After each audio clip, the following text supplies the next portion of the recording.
நீ அரிசி கொண்டு வா, நான் உமி கொண்டு வருகிறேன், 2 பேரும் ஊதி ஊதி சாப்பிடலாம் என்று சொல்லி இன்றைக்கு அமெரிக்கா உமியை கொடுத்துவிட்டு இந்தியாவின் வளத்தை ஊதி ஊதி சாப்பிடப் போவதுதான் இன்றைய அமெரிக்காவுக்கும் நம்முடைய பிரதமர் மோடி அவர்களுக்கும் ஏற்பட்டிருக்கிற ஒப்பந்தம். இதனால் அமெரிக்காவுக்கு தான் நலமே தவிர இந்தியாவுக்கு நலம் எதுவுமே கிடையாது.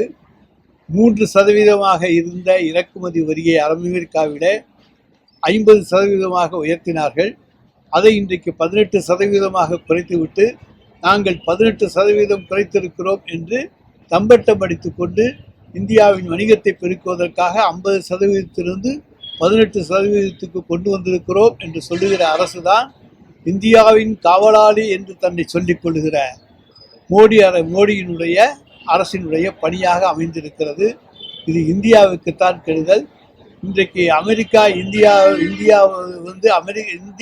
அமெரிக்காவிடம் இருந்துதான் கச்சா எண்ணெய் வாங்க வேண்டும் என்று நிர்பந்திக்கிறது. இதிலே ரஷ்யாவிடமிருந்து வாங்குகிற கச்சா எண்ணெயினுடைய விலை ஒரு பேரல் $50 என்றால் அங்கே $55. இதனால் யாருக்கு ஆதாயம் என்று சொன்னால் அதானிக்கும் அம்பானிக்கும் ஆதாயம். எனவே மோடி எடுக்கின்ற எந்த ஒரு முடிவினுடைய இறுதியை பார்த்தோமேயானால் அது அதானி அம்பானி சம்பந்தப்பட்டதாக, அவர்கள் இருவருக்கும் மிகுந்த பொருளாதார வளத்தை பெருக்கி தருகின்ற செயலாக அமையும்.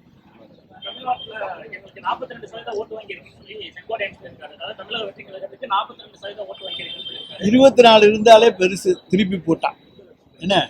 அதனால செங்கோட்டையனுக்கு என்றைக்குமே அரசியலினுடைய புள்ளி விவரங்கள் தெரியாது. அவருக்கு டூர் போக தெரியுமே தவிர மக்களுடைய மனதை அறிய தெரியாது.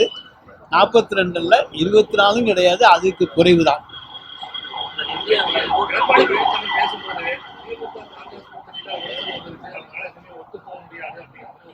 அது அவருடைய எதிர்பார்ப்பு, அவருடைய கனவு, அதை சொல்லுகிறார்.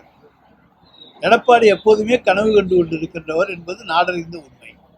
இந்தியாவில் 22-23 ஆண்டு அரசு பொறுத்தவரை 16,000 கோடி இழப்பு ஏற்பட்டது. அது 3 மாநிலத்தில் தமிழகமும் ஒன்று. திமுக அரசு தான் இந்த பொறுத்தவரை வச்சு சொல்லி ராமதாஸ் குற்றச்சாட்டு வச்சிருக்காரு. அன்புமணி ராமதாஸுக்கு பொருளாதாரத்தை பற்றி அவர் மருத்துவத்தில் எதுவும் சொல்லியிருந்தாலும் பரவாயில்ல, பொருளாதார நிபுணரும் அல்ல, மேதையும் அல்ல. அவர் சொல்லுவது இன்றைக்கு ஏற்றுக்கொள்ளத்தக்கதும் அல்ல. இந்தியாவிலேயே சிறப்பான இடத்தை, பொருளாதார முன்னேற்றத்தை தந்திருக்கின்ற அரசு எங்களுடைய திராவிட மாடல் அரசு, தலைவர் தளபதியினுடைய அரசு. இந்திய பொருளாதாரத்தை உயர்த்தி இருக்கிற மாநிலம் நம்முடைய தமிழ்நாடு. அமெரிக்காவுக்கு சென்ற பிரதமர் மோடி தமிழ் இணைப்பு பாலமா இருக்கு அப்படின்னு சொல்லி தமிழை புகழ்ந்து பேசுறாரு. அதாவது அமெரிக்காவுக்கு போனால், மலேசியாவுக்கு போனால் தமிழை புகழ்ந்து பேசுவார். ஏன்னா அங்க இருக்கவங்க இந்தியர்கள், மலேசியாவில் இருக்கவர்கள் தமிழ் இந்தியர்கள், தமிழ்நாட்டிலிருந்து சென்றிருக்கின்ற இந்தியர்கள் தான் அதிகம் பேசுவார்.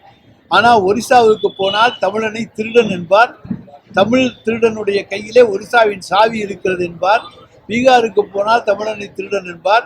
அங்கேயெல்லாம் தமிழர்கள் திருடர்கள். வெளிநாடுகளுக்கு சென்றால் அவருடைய பார்வையிலே தமிழர்கள் இணைப்பு பாலமாக விளங்கக்கூடியவர்.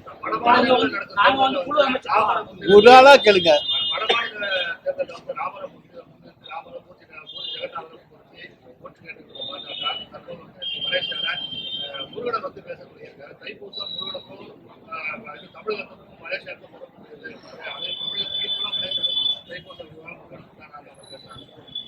அதாவது தமிழ்நாட்டிலே கொண்டாடுவதைப் போல மலேசியாவிலே தைப்பூசம் மிகச் சிறப்பாக கொண்டாடப்படுகிற ஒரு பண்டிகை. பினாங்கில் அதுக்கு பினாங்கு மாநிலத்தில் 2 நாட்கள் விடுமுறை விடக்கூடிய ஒரு பண்டிகை. எனவே அங்கே இருக்கின்றவர்கள் இனம் பாராமல், மதம் பாராமல், அதாவது அவர்கள் சீனர்களாக இருந்தாலும், மலேசியாவை சேர்ந்தவர்களாக இருந்தாலும், இந்தியர்களாக இருந்தாலும் எல்லோரும் தமிழ் கடவுள் முருகனை ஏற்றுக்கொண்டு அங்கே அந்த விழாவை நடத்துகிறார்கள். இன்றைக்கு மலேசியாவிலேயே இருக்கின்ற மிகப்பெரிய தமிழர் திருவிழா என்பது தைப்பூச திருவிழா. சிங்கப்பூரிலும் நடக்கிறது, கோலாலம்பூரிலும் நடக்கிறது, பினாங்கிலும் நடக்கிறது. பினாங்கிலே 2 நாட்கள் நடக்கிற திருவிழா. இதையெல்லாம் பார்த்துத்தான் மோடி பேசுகிறாரே தவிர தமிழ்நாட்டிலே இருக்கக்கூடிய முருகனுக்கு தமிழ்நாட்டு மக்களுக்கு தெரியும். அவர்கள் தமிழ் பக்தர்கள், தமிழ் முருகனை வணங்குகின்றவர்களுக்கு திராவிட மாடல் ஆட்சியினுடைய உண்மை புரியும், நிலைமை புரியும். தங்களுக்கு பாதுகாப்பு திராவிட மாடல் ஆட்சி என்பதை உணர்ந்தவர்கள் தான் தமிழ்நாட்டு முருக பக்தர்கள்.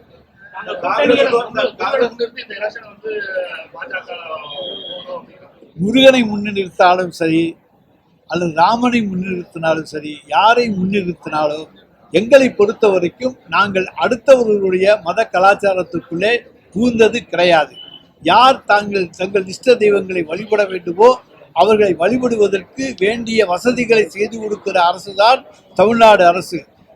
வரலாற்று சிறப்பை மிக்க 4000 குடமுழுக்குகளை 5 ஆண்டுகளிலே நடத்தி இருக்கிற ஒரே அரசு எங்களுடைய திராவிட மாடல் அரசு.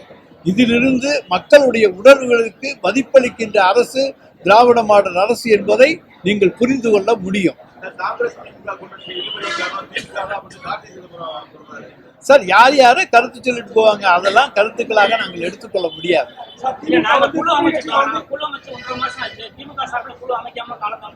சார், நாங்க எப்ப குழு அமைக்க வேண்டும் என்ற சரியான நேரம் வருகிறதோ அப்பொழுது குழு அமைப்போமே தவிர, இது மிகப்பெரிய கூட்டணி. எல்லோரோடும் பேசுவதற்கு சுருக்கமான காலத்துக்குள்ளே அந்த கூட்டணியை முடிக்க வேண்டும். எனவே அதற்கேற்றாற் போல எங்களுடைய தலைவர் வியூகங்களை வகுத்து கூட்டணியை முடிவு செய்வார். அதுல எந்த விதமான பிசுபிசுப்பும் வராது. யாரும் கவலைப்படலாம். என்ன சார், எல்லாருக்கும் உரிமை உண்டு. கொடுக்கின்ற இடத்துல எங்களுடைய தலைவர் இருக்கின்றார்.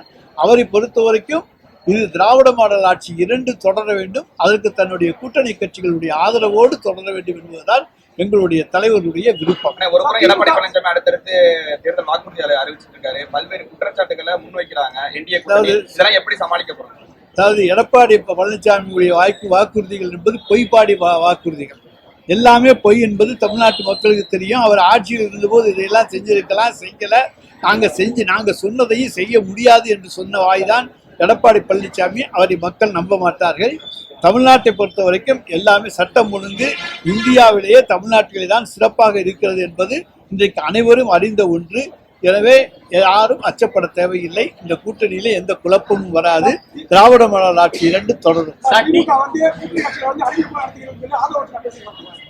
ஆதவ அர்ஜுனா யாருங்க பேசுறது? எங்களுடைய கூட்டணியில இருக்கவங்க சொல்றாங்களா? நாங்க பாருங்க, அடிமை பழனிசாமி, விஜயனுடைய அடிமை ஆதவ அர்ஜுனா. இந்த அடிமைகளுடைய பேச்சுக்கெல்லாம் நாங்கள் பதில் சொல்ல வேண்டிய அவசியம் கிடையாது. நாங்கள் சம இடத்திலே அவர்களை வைத்துக்கொண்டு ஈக்குவலாகத்தான் எங்களுடைய கூட்டணி தலைவர்களை வைத்துக் கொண்டிருக்கிறோமே தவிர, யாரையும் ஆண்டான் அடிமையை போல நடத்துகின்ற பழக்கம் திராவிட முன்னேற்ற கழகத்துக்கு எந்த காலத்திலும் கிடையாது. தலைவர் கலைஞர் காலத்திலும் கிடையாது, இன்றைக்கு தலைவர் தளபதியினுடைய காலத்திலும் கிடையாது. எல்லோருக்கும் ஒரே மாதிரியான மதிப்பளிக்கக்கூடிய ஒரே இயக்கம் எங்களுடைய திராவிட மாடல். டிஎன்பிஎஸ்சி தேர்வு ரத்து குளறுபடியை இபிஎஸ் முதற்கொண்டு விஜய் முதற்கொண்டு எல்லாருமே கடுமையான கண்டனம் தெரிவிச்சிருக்காங்க. சார், சில இடங்களிலே அங்கே கேள்வித்தாள்கள் அந்த மின்னொலியிலே வருவது அந்த கம்ப்யூட்டர்ல வர்ற போது ஏற்பட்டிருக்கக்கூடிய பிரச்சனைகள், அந்த பிரச்சனையில இதை டிஎன்பிஎஸ்சியை தப்பா நடத்தணுங்கிற தேவை எங்களுக்கு என்ன இருக்கு? அந்த மாதிரியான தேவை எங்களுக்கு கிடையவே கிடையாது. நாங்கள் நேர்மையாகத்தான் நடத்துவோம். நாங்கள் எல்லோருக்கும் பொதுவாகத்தான் இருக்கும். அங்கே திறமையானவர்கள் தான் தேர்ந்தெடுக்கப்படுவார்கள். அங்கே பரிந்துரைக்கு இடமே கிடையாது.